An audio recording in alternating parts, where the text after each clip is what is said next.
Hey again, we're going to continue graphing inequalities, and we're going to focus our attention on how do I graph an absolute value inequality on the coordinate plane. On the coordinate plane.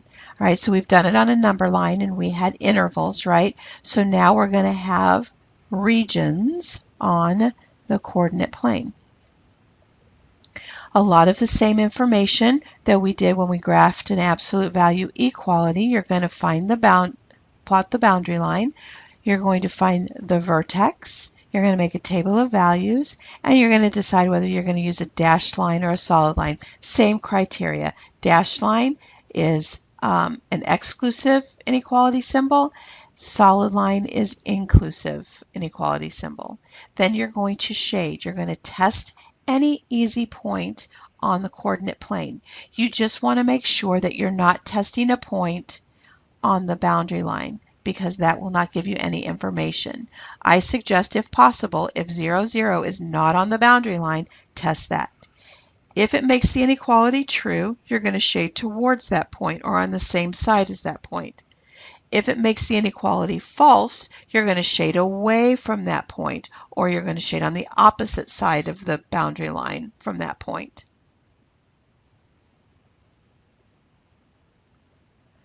All right, so let's try a simple one here. We have y is less than or equal to 2 times the absolute value of x plus 3. In order to find my boundary line, I have to find my vertex. So I take my argument and I set it equal to 0. Okay? I am not plugging in 0 for x. I am taking x and setting it equal to 0. It happens to come up that x equals 0. Okay? Now I'm going to plug that in. So I have the y coordinate of the vertex is going to be equal to 2 times the absolute value of 0 plus 3. So that means my y coordinate is equal to 3. And I'm going to put that point in the center of my graph, and I'm going to find points to the left and points to the right. And I'm going to plug in. So the absolute value of -1 is 1. 2 times 1 is 2. 2 plus 3 is 5. The absolute value of -2 is +2. 2 times 2 is 4. 4 plus 3 is 7. The absolute value of 1 is 1. 2 times 1 is 2, plus 3 is 5. 2 times 2 is 4. 4 plus 3 is 7. Notice that I have nice symmetry there, and now I'm going to plot my points. -2, 7. -1, 5.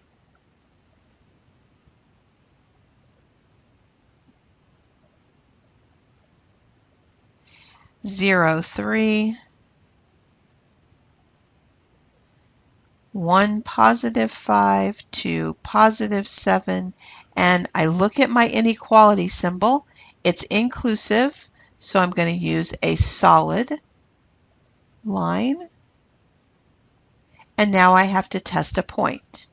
Notice that my origin, 0, 0, is not on the line. That's an easy point that's not on the line, so I'm going to use that. So I have 0 is less than or equal to 2 times 0 plus 3. Is 0 less than or equal to 3? I need to have an equal sign underneath it. That's true. So I'm going to shade toward 0, 0. And I'm going to use my highlighter, and notice what I'm going to do. Everything, because 0, 0 is on the outside of the boundary line, not between the arms, every solution outside the arms, on the other side of the arms, is going to be a solution. Okay?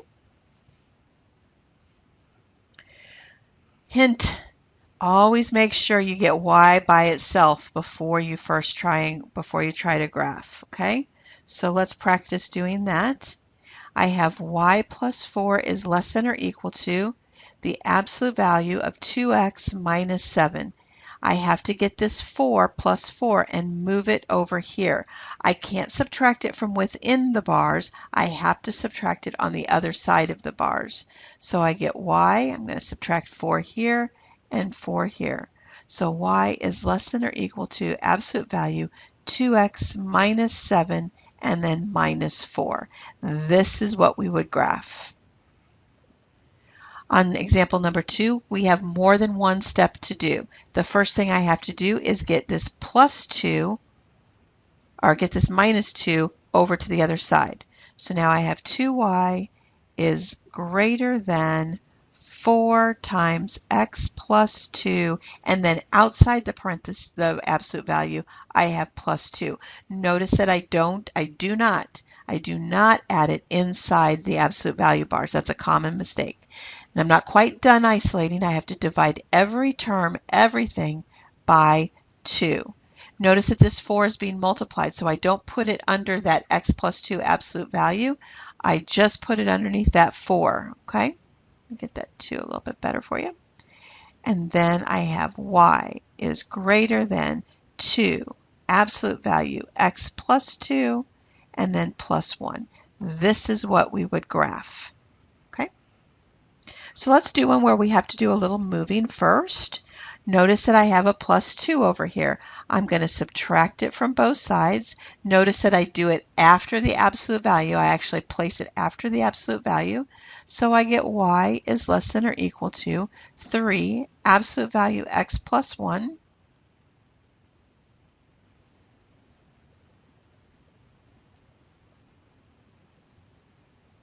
minus 2. I have to find my boundary line first, so that means I have to find my vertex. So my x-coordinate of my vertex, I'm just going to set this equal to 0, my argument equal to 0, and so I get the x-coordinate of my vertex is equal to -1. Okay? Then I'm going to plug in for my y, and I'm going to plug in here. Okay?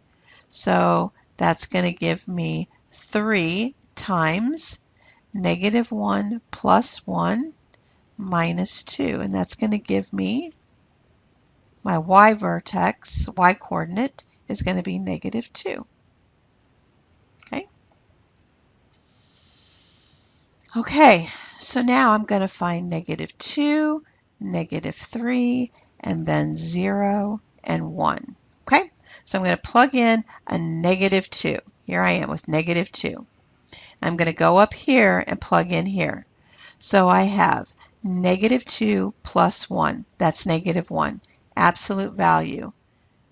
That is 1. 3 times 1 is 3. 3 minus 2 is 1. Then I'm going to plug in a -3.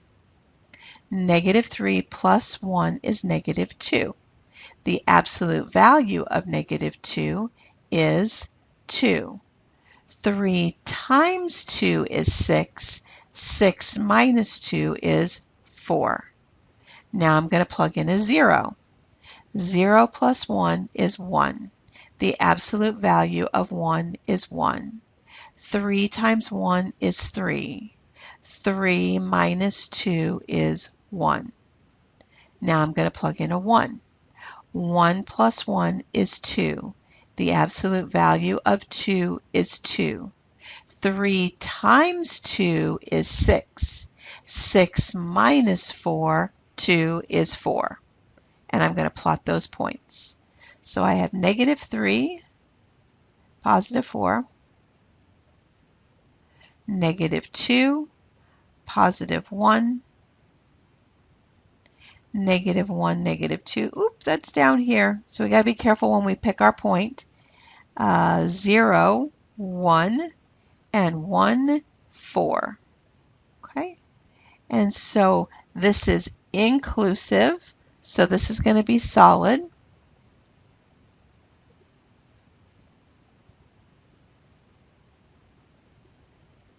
Okay? Now 0, 0 is not on my line.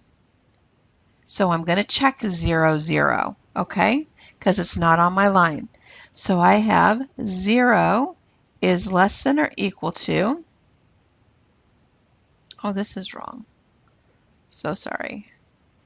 y is less than or equal to 3 times the absolute value of x plus 1 minus 2.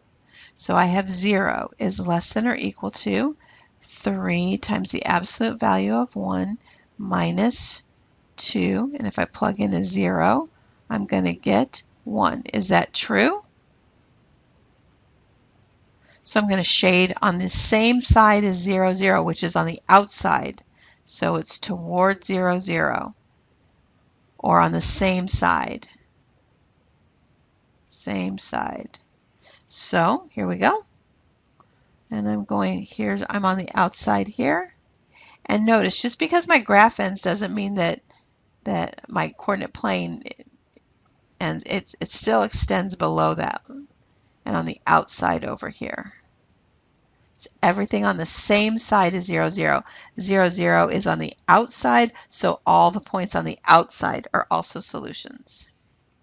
These are the problems that we're going to work on in our daily assignment. Thanks for listening, and I will see you tomorrow.